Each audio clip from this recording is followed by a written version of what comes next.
Hello student, myself Adarsh Raghuvanshi. Today I will discuss heart. हम लोग आज देखेंगे कि ट्रांसपोर्टेशन इन ह्यूमंस के अंदर हम लोग हर्ट के फंक्शन की बात करना था. हम लोग जो चैप्टर पढ़ रहे थे उस चैप्टर में हम लोग को जो देखना है उसमें हम लोग हर्ट से स्टार्ट करेंगे. भी इससे पहले हम लोगों ने ब्लड वेसल्स क्या होते हैं, ब्लड क्या होता है, इन सब की बात हम लोगों ने कर ली थी. ठीक है, अब हम लोग बात करेंगे हर्ट की. तो लेट्स स्टार्ट विथ हर्ट. ठीक है, तो हर्ट किसको कहते हैं? हर्ट हमारे बॉडी का इंटीग्रल ऑर्गन है. ठीक है, क्या है? Integral organ. और ये कहाँ पाया जाता है? सैचुरेटेड कहाँ होता है? ये रिब्स के बीच में होता है, अंदर की तरफ होता है. ठीक है, समझ में आई बात? ये कहाँ पे होता है? चेस्ट के अंदर पीछे की तरफ होता है. ठीक है, जब हम लोग बात करते हैं स्ट्रक्चर ऑफ हर्ट की, जब इसके स्ट्रक्चर को आप देखोगे तो स्ट्रक्चर ऑफ हर्ट पे हम लोग जब चलते थे देखते क्या है कि हर्ट के अंदर total 3 different type of layer होते हैं. ध्यान रखना, 3 लेयर 4 चैम्बर होता है. ठीक है, 3 डिफरेंट टाइप ऑफ लेयर होते हैं. पहला जो लेयर होता है उसको बोलते हैं एंडोकार्डियम. एंडोकार्डियम जो अंदर की तरफ होगा उसको बोलेंगे एंडोकार्डियम. जो बीच में होगा उसको बोलेंगे मायोकार्डियम. और जो ऊपर की तरफ होगा उसको बोलेंगे एपिकार्डियम. ठीक है, तो 3 डिफरेंट टाइप के क्या होते हैं?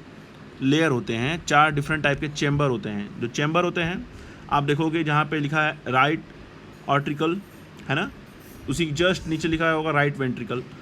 तो राइट साइड वाला राइट होगा, लेफ्ट साइड वाला लेफ्ट होगा, तो उसी हिसाब से बात होगी. तो राइट आर्टिकल तो लेफ्ट साइड में लेफ्ट आर्टिकल होगा, राइट साइड में राइट वेंट्रिकल तो लेफ्ट साइड में लेफ्ट वेंट्रिकल. राइट और लेफ्ट को डिफ्रेंशिएट कौन करता है? सेप्टम. मतलब जो ब्लड को मिक्स नहीं होने देता है. ठीक है, सेप्टम क्या करता है? राइट साइड के ब्लड को लेफ्ट साइड के ब्लड से मिक्स होने में रोकता है. ठीक है, तो हम लोग इसकी बात कर रहे थे. क्लियर? समझ में आ रही बात? तो ये तो हो गया, बीच में हो गया सेप्टम हो गया. ठीक है, अब हम लोग क्या देखते हैं कि राइट आर्टिकल और जो राइट वेंट्रिकल है इन दोनों एक दूसरे से लिंक हैं. एक दूसरे से क्या है? लिंक हैं. और हर एक चैम्बर के पास एक छोटा सा वॉल होता है जो कि ब्लड को मूविंग बैक होने से रोकता है. मतलब ब्लड वापस में बैक ना हो जाए, इससे प्रिवेंट करने के लिए वन वे वॉल देखने को मिलता है, जैसे ऐसे नोड और एवी नोड. ठीक है, नोट करना चाहो तो नोट कर लो, ऐसे नोड और एवी नोड. ये सिंपल सा स्ट्रक्चर ऑफ हर्ट हो गया. ठीक, हम लोग में इतना ही है अभी हर्ट में. अब हम लोग देखेंगे फंक्शन ऑफ हर्ट क्या है, हर्ट का फंक्शन. ठीक है, तो हर्ट का काम क्या है? धड़कना. इसका काम है पंप आउट करना, ब्लड को हमेशा पंप करना. तो पंप कैसे करता है? Continuous contraction and relaxation of the chamber of the heart pump blood. ठीक है, तो ब्लड के फ्लो के लिए कंटिन्यू क्या होता है? कॉन्ट्रैक्शन एंड रिलैक्सेशन हमेशा चलता रहता है, जिसके थ्रू देखने को क्या मिलता है कि एरोटा जो है आर्टरी से होते हुए कैपिलरी से होते हुए ब्लड का फ्लो होता रहता है. मतलब कि हम देखते क्या है, हार्ट का काम क्या है? हार्ट का काम है ब्लड को फ्लो करना from heart to lungs, then lungs to heart and heart to body and body to heart. Point याद कर लो. पहली चीज़ क्या होगी? पहली चीज़ होगी कि ब्लड का फ्लो होगा from heart to lungs. Heart to lungs इसका मतलब हो गया कि हार्ट टू लंग्स के जब फ्लो होंगे तो उस समय क्या होंगे? डीऑक्सीनेटेड ब्लड होगा. क्या होगा? Deoxygenated blood. मतलब डीऑक्सीनेटेड ब्लड की बात होगी तो कहाँ से कहाँ होगा? Heart to lungs. ठीक है, और लंग्स टू हार्ट जब होगा तो हो जाएगा ऑक्सीनेटेड ब्लड. ठीक है, और देन हार्ट टू बॉडी, मतलब ऑक्सीनेटेड ब्लड का ही फ्लो हो रहा है. देन बॉडी टू हार्ट, इसका मतलब क्या हो गया कि ये डीऑक्सीनेटेड ब्लड हो रहा है. ठीक है, तो ये बहुत सिंपल सी चीज़ है, देखने को मिलता है कि हार्ट किस तरह से काम कर रहा है. मतलब इसकी बेसिस पे हम लोग बात करते हैं. ठीक है, देखने को क्या मिलता है कि जब हार्ट कॉन्ट्रैक्ट करता है तो हार्ट के अंदर जब कॉन्ट्रैक्शन देखने को मिलता है तो मसल्स का जो नेचर है वो क्या है? जब कॉन्ट्रैक्ट होगा तो कार्डिक मसल्स ब्लड को फ्लो कर देंगे. क्या कर देंगे? ब्लड को फ्लो कर देंगे. तो सर्टोइक फेज देखने को मिलेगा, तो ब्लड पंप आउट हो जाएगा. तो ये कंटिन्यूअस चलता रहेगा. ठीक है, समझ में बात? तो इसमें देखने को क्या मिला? देखो यहाँ पे हम लोगों ने जो बात की है ये रहा, जैसे ये हार्ट के अंदर फंक्शन ऑफ हार्ट क्या है? जो ब्लू लाइन है ये डीऑक्सीनेटेड ब्लड को बताता है, और जो रेड लाइन है ये ऑक्सीजनेटेड ब्लड को फॉर्म कर रहा है. तो हार्ट से जब लंग्स में जाएगा ब्लड तो किस फॉर्म में रहेगा? डीऑक्सीनेटेड ब्लड में. ठीक है, वापस कहाँ पे आ जाएगा? वो हार्ट में आएगा वापस, तो हो जाएगा oxygenated form. Then heart to body. Body मतलब हो गया कि वो हेड में जाएगा, बाकी नीचे जाएगा लीवर में, गट में, हमारे बॉडी के हर एक सेल में जाएगा, ठीक है, क्योंकि ऑक्सीजन को पहुंचाना है और मिनरल्स और न्यूट्रिशन को एक जगह से दूसरी को फ्लो करने के लिए ब्लड की हेल्प चाहिए होती है, ब्लड के थ्रू ही देखने को मिलेगा। तो इस तरह क्या होगा, पूरी बॉडी में ब्लड का फ्लो होगा। देन वापस जब ब्लड वापस आएगा तो कहाँ पे आएगा, वापस जब ब्लड आएगा तो हार्ट में आएगा, ठीक है, फिर हार्ट से वापस ये प्रोसेस चलती रहेगी। यही है फंक्शन ऑफ हार्ट का, ठीक है, ये बहुत नॉर्मल सा फंक्शन है हार्ट का। अब एक छोटा सा पॉइंट नोट करना चाहो तो नोट कर सकते हो कि जब हार्ट से लंग्स में जब जाता है ब्लड, तो वहाँ पे देखने को मिलता है, हार्ट से जब लंग्स में ब्लड जा रहा है, मतलब डीऑक्सीनेटेड ब्लड का जो फ्लो हो रहा है, वहाँ पे देखने को क्या मिल रहा है, वहाँ पे देखने को मिल रहा है कि पल्मोनरी आर्टरी देखने को मिल रहा है ना, पल्मोनरी आर्टरी। अभी तक देखने को क्या मिलेगा, जो जितने भी रेड हैं सभी सब आर्टरी हैं और सभी आर्टरी में ऑक्सीडेटेड ब्लड का फ्लो होता है। लेकिन यहाँ पे एक्सेप्शन है, ये चीज़ हम लोगों ने पढ़ा था कि आर्टरी, पल्मोनरी आर्टरी के अंदर क्या होता है, डीऑक्सीनेटेड ब्लड का फ्लो होता है, और पल्मोनरी वेन के अंदर क्या होता है, ऑक्सीडेटेड ब्लड का फ्लो होता है, ठीक है, थोड़ा सा उल्टा है यहाँ पे।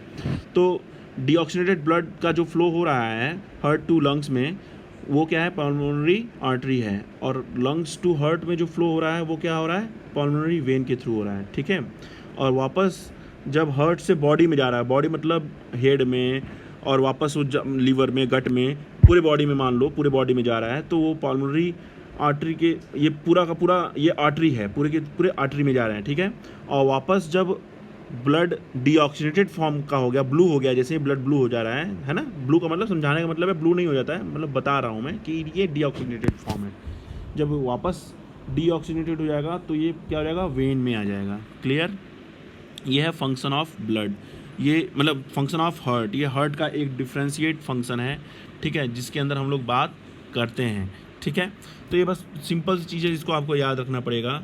अब इसके आगे हम लोग देखते क्या है कि heart beat and pulse rate क्या होता है। हार्ट बीट, तो मसल्स, जब हार्ट की जो मसल्स है, मतलब कार्डिक मसल्स, जब एक पर्टिकुलर रिदम के थ्रू कॉन्ट्रैक्शन एंड रिलैक्सेशन करते हैं, तो उस समय क्या होता है, एक पर्टिकुलर रिदम होता है, उस रिदम को ही हम लोग क्या बोलते हैं, हार्ट बीट, ठीक है। तो 1 मिनट के अंदर नॉर्मली 72 टाइम्स हार्ट बीट हो जाना चाहिए, मतलब 1 मिनट में 7 सेकेंड, और 60 सेकेंड में टोटल 72 हार्ट बीट हो जाना चाहिए। जब हार्ट बीट होता है तो जब रिलैक्सेशन और कॉन्ट्रैक्शन होगा ना, तो यहाँ पे एक आवाज़ निकलती है जिसको बोलते हैं लब डब की, ठीक है, लब डब की आवाज़ आती है। तो इसकी वजह से हार्ट बीट की साउंड सुनाई देती है, जिसको हम लोग स्टेथोस्कोप से सुन सकते हैं। जो देखोगे डॉक्टर जो स्टेथोस्कोप लगाते हैं उससे वो सुनते हैं, ठीक है। इससे क्या पता चलता है कि आपका हार्ट बीट प्रॉपर काम कर रहा है, इसका मतलब है कि आपका पंप रेट प्रॉपर है, ब्लड पंप प्रॉपर चल रहा है, ठीक है, कॉन्ट्रैक्शन एंड रिलैक्सेशन सही चल रहा है, जिसकी वजह से बॉडी के अंदर जो बॉडी के अंदर जो ब्लड का जो फ्लो है वो मेंटेन फॉर्म में है, ठीक है, ये वाली बात पता चल रही है, ठीक है। तो इसको हम लोग बोलते हैं हार्ट एंड पल्स।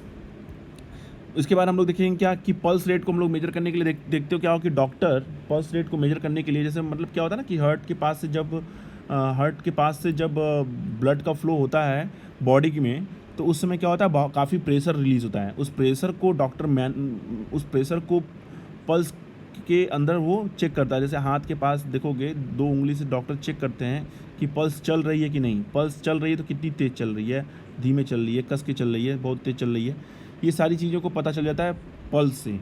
यदि पल्स रेट भी एवरेज कितना होता है, 70 to 80 ही माना जाता है, ठीक है। यदि पल्स रेट काफ़ी ज़्यादा बढ़ गई है, इसका मतलब हो गया कि उसको हाइपरटेंशन हो गया, और पल्स रेट कम हो गई है, इसका मतलब वो क्या है, हाइपोटेंशन में चला गया, मतलब उसको हो सकता है उसका बीपी बढ़ गया हो या फिर उसका बीपी कम हो गया हो, ये वाली बात हो रही है, ठीक है। तो इससे हम लोग पता लगाते हैं किससे, पल्स रेट से, क्लियर है।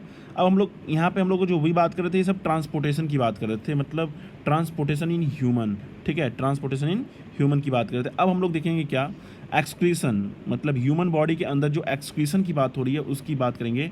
तो what is the meaning of excretion. Excretion क्या है, एक्सक्रीशन जितने भी मेटाबॉलिक वेस्ट हैं, ठीक है, मतलब हम जो ऑक्सीजन ले रहे हैं, ऑक्सीजन लेने के बाद जो मेटाबॉलिक वेस्ट बचा किसका, हमारे रिस्पायरेशन का मेटाबॉलिक वेस्ट क्या है, कार्बन डाइऑक्साइड। और हमारे मेटाबॉलिक वेस्ट जो खाने का जो मेटाबॉलिक वेस्ट होगा वो क्या होगा, कार्बन डाइऑक्साइड होगा। और साथ ही साथ क्या होंगे, अनडाइजेस्टिव फूड मटेरियल भी क्या है, एक्सक्रीशन का ही पार्ट है। मतलब क्या हो गया, excretion is the impulse of the metabolic waste from the body and a organism called excretion, ठीक है। The system responsible for the expulsion of metabolic waste is known as excretory system, right.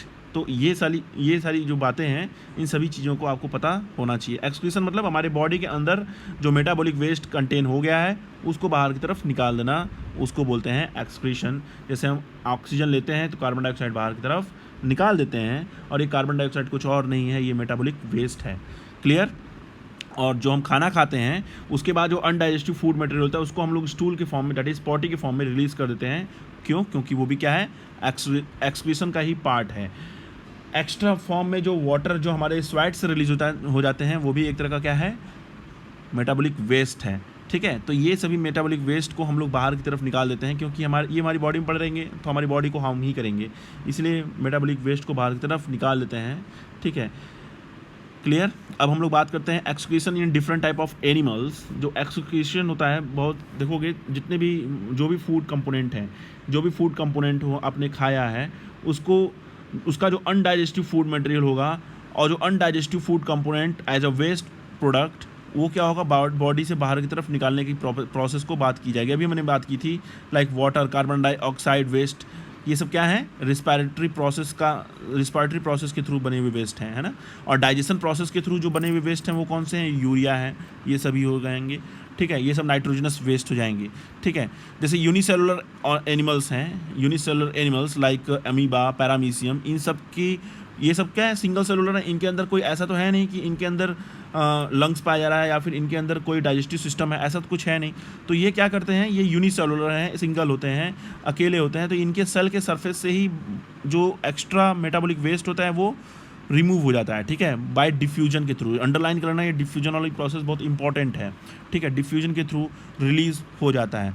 ठीक है, कुछ और भी हैं जो multi cellular organism होते हैं लाइक अर्थवर्म, इंसेक्ट, लीच, ये सभी जो होते हैं इनके अंदर एक पर्टिकुलर ट्यूब्यूल्स पाया जाता है, ट्यूब्यूल्स पाया जाता है, जिसको हम लोग क्या बोलते हैं, मेलिफिजियन ट्यूब्यूल्स। ठीक है, ये इंपॉर्टेंट टर्म है। जैसे हम लोग के अंदर डाइजेस्टिव सिस्टम पाया जाता है, इसके अंदर मेलिफिजियन ट्यूब्यूल्स पाए जाते हैं जो कि वेस्ट को रिलीज़ करने का काम करते हैं। ठीक है, कुछ एक्वेटिक एनिमल्स होते हैं जो अमोनिया वेस्ट को रिलीज़ करते हैं। ठीक है, अमोनिया के वेस्ट को रिलीज़ करते हैं। ये सारी बातें देखने को मिलती हैं। तो ये एक अलग अलग टर्म दिया गया है, इसको आपको बनाना है। ठीक है, यहाँ पे पूरा ये एक्टिविटी 4 जो है ये आप अपने से बना के मुझे गूगल क्लासरूम में भेजोगे सभी के सभी। ठीक है, और इसके बाद हम लोग बात करते हैं लंग्स और एक्सपेक्टेड वेस्ट जो है उन सब की हम लोग बात करते हैं। इसको भी आप लोग एक बार देख लीजिएगा, बहुत सिंपल सा है।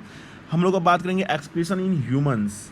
ह्यूमन के अंदर जो एक्सक्रीशन कैसे हो रहा है, ह्यूमन के अंदर देखो, ह्यूमंस के अंदर जब हम लोग बात करते हैं एक्सक्रीटिव सिस्टम की, ठीक है, तो उनके अंदर अलग अलग टाइप के एक्सक्रीशन की बात कर रहे हैं। जैसे एक होता है एक्सक्रीशन होता है, एक होता है इजेशन होता है, एक होता है एक्सहेलेशन होता है, और एक होता है स्वेटिंग होता है। मतलब समझ में आई बात? Excretion that is excretion of nitrogenous waste in the form of urea and release by kidney, है ना, किडनी के थ्रू आप इसको कर रहे हो। मतलब एक्सक्रीशन का जो प्रोसेस होगा वो उसमें बात किसकी करेंगे, किडनी की। एक और क्या है, इजेशन की बात करेंगे, तो इसमें किसकी बात करेंगे, इसमें हम बात करेंगे जो डाइजेस्टिव सिस्टम है इसकी बात करेंगे। डाइजेस्टिव सिस्टम मतलब एनस की बात हो जाएगी। मतलब जो एक्सक्रीशन है इसमें जो वेस्ट निकलेगा वो लिक्विड फॉर्म में निकलेगा, और एक्सक्रीशन के और जो एक्सक्रीशन के केस में जो वेस्ट निकलेगा वो किस केस में निकलेगा, वो सेमी सॉलिड के फॉर्म में निकलेगा, जिसे हम पोटी बोलते हैं, सिंपल एक फॉर्म में बोलें तो पोटी। ठीक है, और एक्सहेलेशन की बात करेंगे तो वो किसकी बात हो जाएगी, कार्बन डाइऑक्साइड, ये भी वेस्ट है। और स्वेटिंग मतलब जो हमारी बॉडी में जो पसीने निकल रहे हैं उसकी बात होगी। ठीक है, तो जब हम बात करेंगे तो सबसे पहले की बात कर लेते हैं, एक्सक्रीशन की बात करते हैं। तो एक्सक्रीशन में जब बात करते हैं तो हमारे अंदर देखने को क्या मिलता है कि एक्सक्रीशन में कि पेयर ऑफ किडनी होती है। क्या होती है, पेयर ऑफ किडनी। ठीक है, पेयर ऑफ किडनी होती है, एक राइट एक लेफ्ट में होती है। क्लियर है? तो जो किडनी है जो पेयर में है, इनसे इसमें देखो पेयर ऑफ किडनी से किडनी में क्या हो रहा है, किडनी में मोस्टली क्या होता है, ऑस्मोनाइजेशन रिएक्शन, और इसके थ्रू एक्स्ट्रा जो नाइट्रोजनस वेस्ट और वाटर है उसको बाहर की तरफ निकाला जाता है, पहली चीज़। दूसरी चीज़ कि किडनी के अंदर किडनी के अंदर तो डिफरेंट बहुत सारी सेल्स होंगी, वो सभी सेल किसी से मिलकर बनी हुई है, नेफ्रॉन से। मतलब किडनी की जो यूनिट होती है, यूनिट, उसको क्या बोलते हैं, नेफ्रॉन।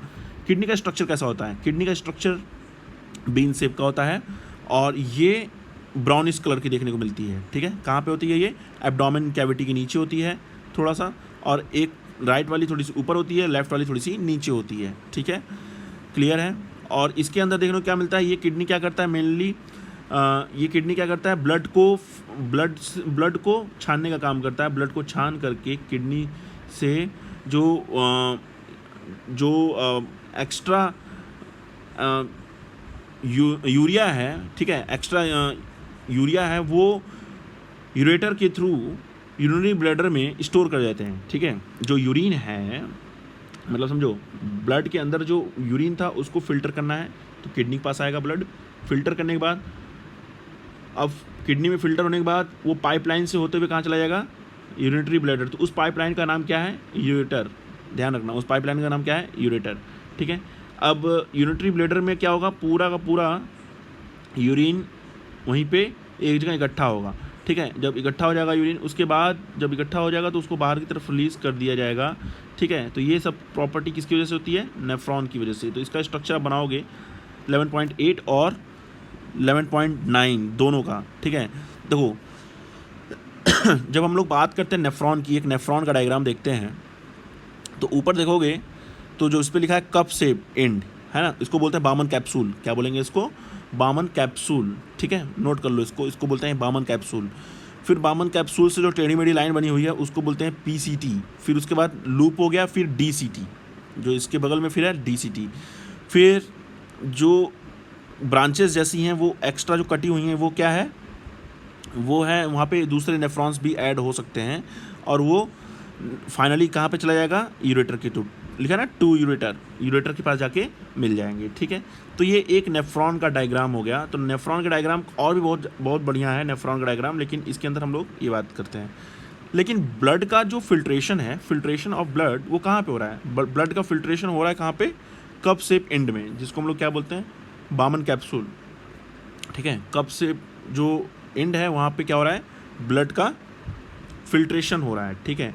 तो फिल्टर प्रोसेस के थ्रू वहाँ पे ब्लड एक्स्ट्रा वाटर, वेस्ट, सारी चीज़ों को निकाल देता है, वहाँ पे फिल्टर कर देता है वापस। अब जो काम की चीज़ें भी होती हैं वो भी फिल्टर हो जाती हैं। तो क्या होता है, नेफ्रॉन में उस चीज़ों को वापस रीएब्जॉर्ब कर लिया जाता है, ठीक है।